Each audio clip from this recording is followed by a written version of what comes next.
साक्षी ने बहुत साफ गोई के साथ अपने सोशल मीडिया के माध्यम से कहा कि ये हमारा आंदोलन जारी रहेगा और ये आप समझो इसके तह में आपको जाना पड़ेगा। कभी कहा जाता है कि साहब जो नाबालिग है वो बालिग थी, कभी कहा जाता है कि साहब आंदोलन खत्म हो गया, आंदोलन वापस ले लिया, रेलवे में नौकरी का मसला, ये सब चर्चाएं बिल्कुल नहीं है।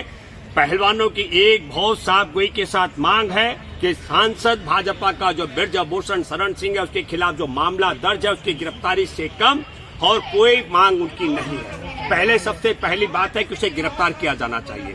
दूसरी महत्वपूर्ण मांग है कि वो और उसके तमाम गुर्गों को जो भारतीय कुश्ती संघ है इससे अलग कर देना चाहिए, क्योंकि उसके लोगों पर भी आरोप है।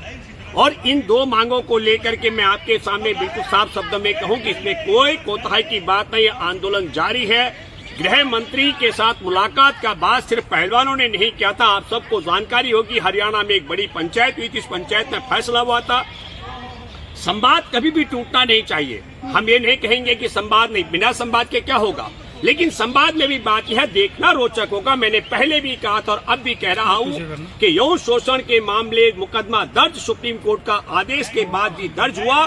देखना रोचक होगा कि गिरफ्तारी करती है या नहीं करती है मोदी सरकार। मैं मोदी सरकार का जिक्र कर रहा हूं क्योंकि किसी भी पुलिस में ये ताकत नहीं है। और फिर मैं आपके माध्यम से आपको याद दिलाना चाहता हूं, काश इस पूरे मसले की सुनवाई अगर सुप्रीम कोर्ट में मुख्य न्यायाधीश की अध्यक्षता वाली बेंच ने गंभीरता के साथ की होती और कनॉट प्लेस थाने के अंतर्गत यौन शोषण की एफआईआर दर्ज न करने वाले पुलिस को तभी दंडित किया गया होता।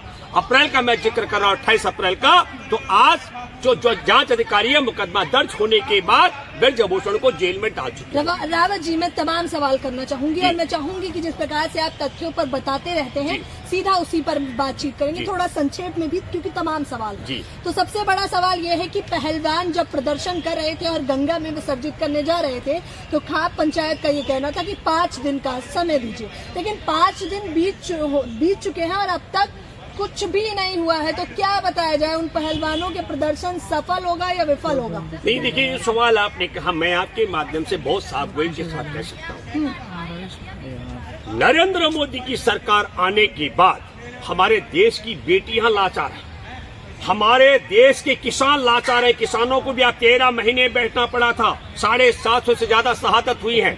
हमारे देश के जवान लाचार हैं। आपने देखा पुलवामा में और गलवान घाटी में जवानों की शहादत को। मैं इसलिए कह रहा हूँ हमारे देश के सेवानिवृत्त जो भूतपूर्व सैनिक है वो लाचार हैं। हमारे देश के करोड़ों करोड़ बेरोजगार लाचार हैं और हमारे देश के मीडिया कर्मी भी लाचार हैं। जितने भी आपको मीडिया कर्मी दिखते हैं, गोदी मीडिया, उनकी भी दिक्कत है, उनको भी बड़ी समस्या है। पत्रकार अगर अपनी चलाना चाहेगा तो बेटे का जो स्कूल का फीस है कहाँ से भरेगा, कहाँ से मकान के किराया का भरेगा और कहाँ से घर खर्चे को चलाएगा। जिन पत्रकारों ने अपनी चलाने की प्रयास किया उसमें पुण्य प्रसून वाजपेयी से लेकर के अभिसार तक और हमारे सामने रवीश से लेकर के आप समझो पहले, ये तमाम लोग आपके सामने हैं, अजीत अंजुम, और इन लोगों ने ठीक है कि YouTube के माध्यम से अपने को स्थापित कर लिया, लेकिन सभी पत्रकार ऐसा कर पाएंगे संभावना कम है। इसलिए मैं ये मानता हूँ खाते भी लाचार हैं। जब देश के सेना लाचार हो, देश के पत्रकार लाचार हो, देश के भूतपूर्व सैनिक लाचार हो, देश के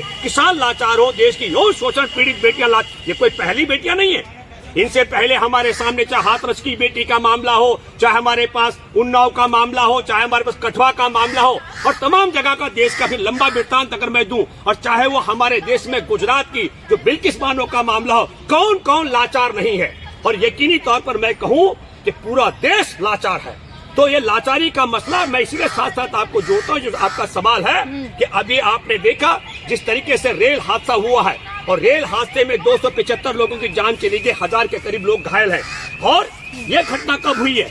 ये घटना हमारे देश के अंदर, हमारे देश में अगर नया संसद भवन नहीं बनता तो मैं दावे के साथ मैं कहता हूँ कि देश पर कोई आफत आने वाली नहीं थी, देश में किसी की जान जाने वाली नहीं थी। हमारे देश का प्रधानमंत्री दुनिया भर में भ्रमण करने के लिए 16,000 करोड़ के जहाज अगर नहीं खरीदता तो दुनिया में हमारे देश में किसी की जान नहीं जाने वाली थी। लेकिन 2012 में जो हमारे देश के अंदर एक बहुत स्वदेशी वैज्ञानिकों ने रिसर्च किया और वह कवच का मसला मैं जिक्र कर रहा हूँ, जो तब मनमोहन सिंह की सरकार के समय सफल ट्रायल लिया गया था और 10 साल लगे, फिर 2022 में जाकर के अश्विनी वैष्णव ने इसका ट्रायल किया। और आपको बताता हूं 13,215 रेल के इंजन है बिजली के जिनपे कवच लगना चाहिए, मात्र 65 पर कवच लगा है। हमारे देश के अंदर 1,40,000 जो सुरक्षा कर्मी है, आपको बता दो सीएजी की रिपोर्ट है, सीएजी की रिपोर्ट में कहा गया जो डिरेल होती है उसमें 30 से 100%